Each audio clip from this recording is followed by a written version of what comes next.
Halo, apa kabar? Selamat datang kembali di Sahabat Gerakan Rakyat Channel. Di sini, kita tidak hanya sekadar mencari informasi, tapi juga mencari pemahaman. Saya percaya, sebuah ide yang baik akan menjadi lebih bermakna jika kita bedah dari berbagai sisi. Di kanal ini, kita akan menjelajahi berbagai topik, dari fenomena sosial hingga filsafat, dari sains hingga seni, semuanya dikemas dengan cara yang mudah dicerna, namun tetap berbobot.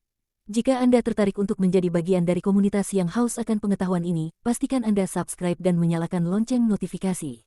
Berikan like dan komentar Anda, serta bagikan video ini agar semakin banyak yang bisa mendapatkan manfaat.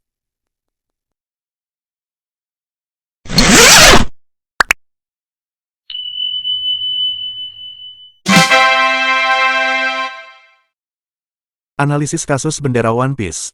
Di sebuah negeri yang katanya menghargai kebebasan, kita menyaksikan sebuah ironi yang begitu mencolok.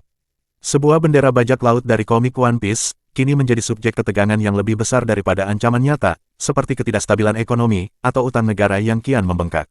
Sebuah mural yang penuh warna, ekspresi dari imajinasi kolektif, dianggap lebih berbahaya daripada fakta-fakta kelam, terkait korupsi atau ketidakadilan yang merajalela. Maka, wajar jika kita bertanya, mengapa simbol fiksi bisa membuat sebuah negara seolah-olah dilanda kepanikan. Mari kita renungkan pemikiran Roland Barthes, seorang pemikir semiotika ternama.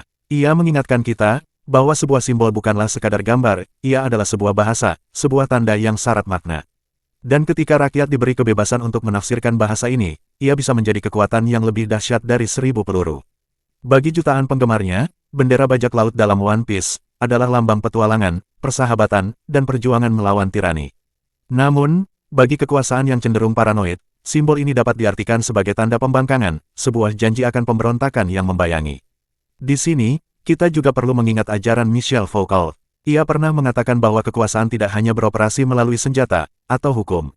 Ia bekerja dengan cara yang lebih halus, dengan mengendalikan diskursus, ruang di mana kita berpikir, berbicara, dan bahkan membayangkan. Kasus bendera One Piece ini adalah contoh nyata dari upaya tersebut. Simbol ini membuka pintu ke sebuah dunia imajinasi yang tak terkontrol, sebuah gagasan yang terlalu liar untuk dibiarkan. Bagi sebuah rezim yang ingin agar pikiran rakyatnya teratur seperti barisan tentara, imajinasi bebas adalah sebuah ancaman yang tak bisa ditolerir.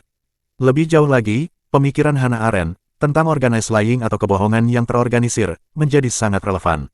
Hari ini, sebuah simbol dinyatakan berbahaya. Besok, mungkin simbol yang sama tiba-tiba dianggap aman. Rakyat dipaksa untuk mengubah pandangan mereka sesuai dengan arah angin politik yang berhembus. Inilah cara halus untuk mengendalikan masyarakat tanpa harus menembakkan sebutir peluru pun. Kekuasaan memastikan bahwa persepsi kita tentang realitas selalu beradaptasi dengan narasi yang mereka ciptakan. Bukankah ini sebuah ironi yang mendalam dalam sebuah negara yang menganut demokrasi? Konstitusi kita menjamin kebebasan berekspresi, namun dalam praktiknya, sebuah bendera kartun bisa diperlakukan seperti kejahatan, sementara korupsi yang merusak dianggap sebagai oli pembangunan. Fenomena ini mengingatkan kita pada pandangan George Orwell, ketika sebuah negara mengklaim sedang melindungi rakyatnya, yang sebenarnya mereka lindungi adalah kekuasaan mereka sendiri. Kasus bendera One Piece ini, bukanlah sekadar masalah tentang anak muda yang terlalu fanatik pada anime. Ini adalah perdebatan fundamental tentang bagaimana sebuah negara memandang rakyatnya, sebagai subjek yang berhak atas kebebasan berpikir, atau sebagai objek yang pikirannya harus diatur. Selama makna sebuah simbol dimonopoli oleh penguasa, kebebasan berekspresi yang kita miliki hanyalah sebuah ilusi belaka. Hari ini, yang dilarang adalah bendera fiksi. Esok hari, siapa yang tahu? Mungkin gambar Doraemon akan dianggap sebagai ancaman, karena pintu kemana saja yang ia miliki bisa membuka rahasia gelap kekuasaan. Maka dari itu, tugas kita bukan hanya membela sebuah gambar. Tugas kita adalah membela hak untuk bermimpi, berimajinasi, dan menyampaikan kebenaran, bahkan jika kebenaran itu lahir dari dunia fiksi. Di sebuah negeri yang takut pada imajinasi, kita harus berani menjadi bajak laut yang membajak kembali kebebasan pikirannya sendiri.